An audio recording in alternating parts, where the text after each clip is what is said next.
all, welcome back to Dr. C's Tips. I'm Dr. C, a clinical psychologist, and for those that are new here, this series is all about everything mental health related.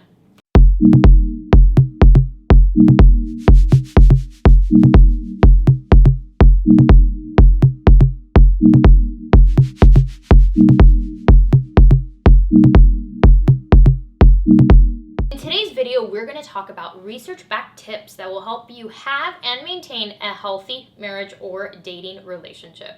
Okay, so tip number one is remember to always date. I can't reiterate the importance of this one. So when we first start dating and we fall in love, certain chemicals are released, and this is what helps us bond to one another. This is what helps us feel addicted to one another. So it's so important to always be trying new things, going on weekly dates, going on vacation when you can, and keep trying new things together when you can, because it can get so easy to get stuck in the day-to-day, mundane, boring thing called life, thanks to our long to-do list, work, and even kids. And for those that are watching this and do have kids, remember to always prioritize your relationship. I know it's so hard because kids are so time-consuming, as amazing as they are, but your relationship, your marriage came first, and if you neglect that, then your marriage is bound to fall apart.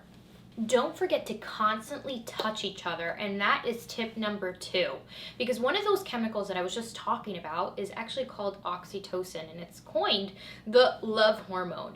And when you first start dating, this is naturally being released. So that's why you want to make sure that you guys are constantly touching each other. So make it a habit to hold each other's hands, to hug, to be intimate. And don't forget to also cuddle.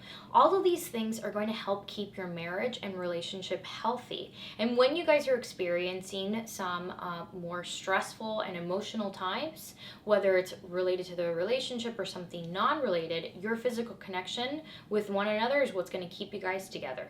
Tip number three is about being able to communicate openly and freely. And while you may be thinking, well, of course I already know how to communicate with my husband or wife or girlfriend or boyfriend, the thing is, do you know how to communicate in a way where you are expressing your own wants and your needs? Or are you kind of fearful of the other person getting angry or upset?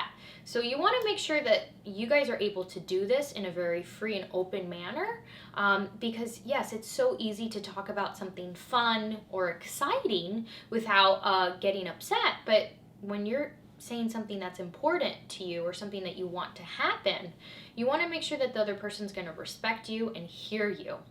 And that leads me to, when you guys are communicating, remember, no name calling, no blaming, no criticism. Tip number four is to have regular check-ins. You know, I like to think a relationship is like a car. In the beginning of a relationship, everything's perfect, just like a brand new car. Nothing goes wrong. However, over time, you have to take your car in for oil changes or, you know, whatever car things you have to do. But you have to do that in order to prevent the car from breaking down, just like a relationship. So it's so important to do preventative, proactive check-ins from time to time, so you can make sure that you guys are able to, as I said in the last tip, communicate about anything that's important that you want to see happening or changing. And a tip for this regarding the check-ins, make sure you guys are doing this on, like, say, a day off, maybe even on a vacation, because guess what? When you guys are in a happier mood, you're going to be able to communicate more openly and more freely than if you were angry. Remember, it's really hard to fight nice.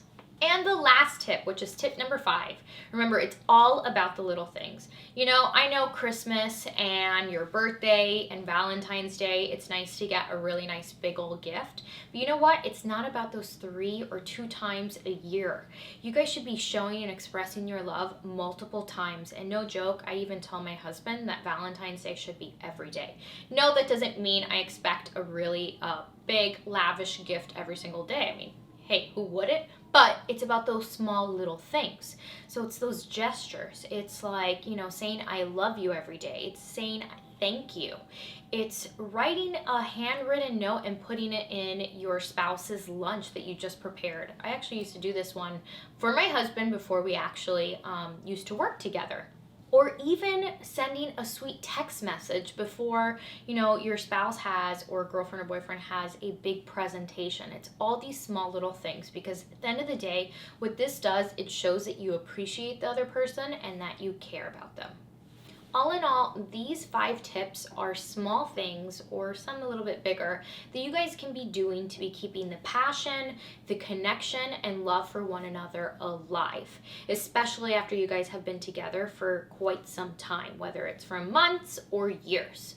Well, guys, as always, thank you so much for watching and following along. Don't forget to hit subscribe right over here so you can be up to date with all of the latest Dr. C's videos, and you can check out older videos over here. And don't forget to leave that thumbs up and leave a comment below saying what tip you appreciated the most or what you guys would like to see next. I'll see you guys soon.